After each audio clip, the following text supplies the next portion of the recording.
आज का टॉपिक है सामंतवाद। भारत में अगर बात करें कि सामंतवाद का प्रारंभ जो है वो शक और कुषाण के टाइम पीरियड में शुरू हुआ था और राजपूत काल में यह प्रणाली समाज में पूर्णतः मतलब ज़्यादा प्रतिष्ठित हो गई।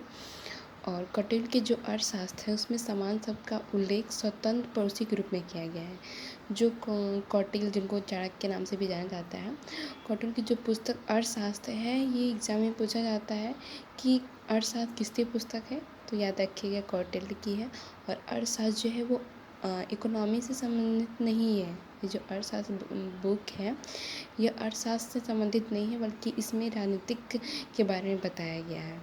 जो कौटिल्य की पुस्तक है अर्थशास्त्र, इसमें सर्वप्रथम पहली बार जो है पहली शताब्दी में अश्वघोष ने बुद्ध चरित्र की जो रचना की है, इसी में उन्होंने सामंतवाद जो शब्द है उन्होंने जागीरदारी के रूप में उल्लेख किया था। गुप्त काल में सामंत शब्द का प्रयोग प्राय इसी अर्थ में किया जा रहा था, मतलब जागीरदार के रूप में ही गुप्त काल में भी सामंत शब्द का जो प्रयोग था वो जागीरदार के रूप में किया जा रहा था।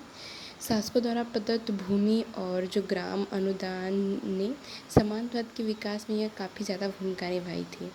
मरणोत्तर काल और गुप्त काल में ब्राह्मणों और जो अधिकारी होते थे उनको भूमि दान देने की एक प्रथा थी जो काफ़ी ज़्यादा प्रोत्साहित की गई थी इनके टाइम पीरियड में, जो मौर्य थे और गुप्त थे।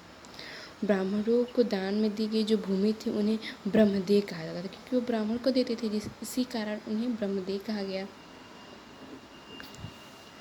और भूमि दान का जो प्रयोग है, सबसे पहले अगर अभिलेख की बात करें कि हमें कहाँ पता चलता है कि हमें भूमि को दान देना चाहिए ऐसे, तो शक और जो सातवाहन के जो लेख है उसमें उल्लेख किया गया है भूमि को दान देने वाली जो ये शब्द है।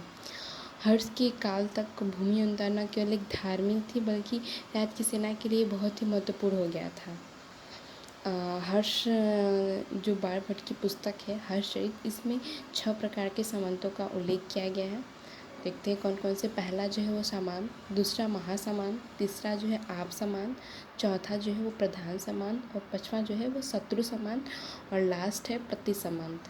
भारत में अगर हम बात करें सामंतवाद की, तो ये राजपूत काल में ही सामंत को रखना बहुत ही प्रतिष्ठित होती थी, बहुत ही गौरवपूर्ण बात होती थी। इनके पास जितना अधिक सामंत होते थे वो समाज में बहुत ही प्रतिष्ठित होते थे। जैसे कि चौहान शासक जो थे पृथ्वीराज चौहान, इनके पास 150 सामंत इनके अधीन थे। और जो कलचुरी शासक कर थे इनके अधीन जो है 136 सामंत थे। और चालुक्य शासक जो कुमारपाल थे इनके अधीन जो थे 72 सामंत थे। सामंत प्रणाली में देश का राजनीतिक, सामाजिक, आर्थिक, धार्मिक जीवन पर काफ़ी ज़्यादा ही प्रभाव पड़ता था। इससे क्या हुआ कि जो केंद्रीकरण की जो प्रणाली थी इसमें काफ़ी ज़्यादा गिरावट आई और विकेंद्रीकरण की प्रवृत्ति बढ़ती गई। व्यापार और जो वाणिज्य में भी ज़्यादा नुकसान हुआ और जो स्थानीय संस्कृतियाँ थी काफ़ी ज़्यादा इसमें विकसित होने लगी। तो ये मेरा टॉपिक था सामंतवाद। आप इससे स्क्रीनशॉट ले लीजिए, लेना चाहते हैं तो, और इसे लाइक एंड शेयर ज़रूर करें। Thank you.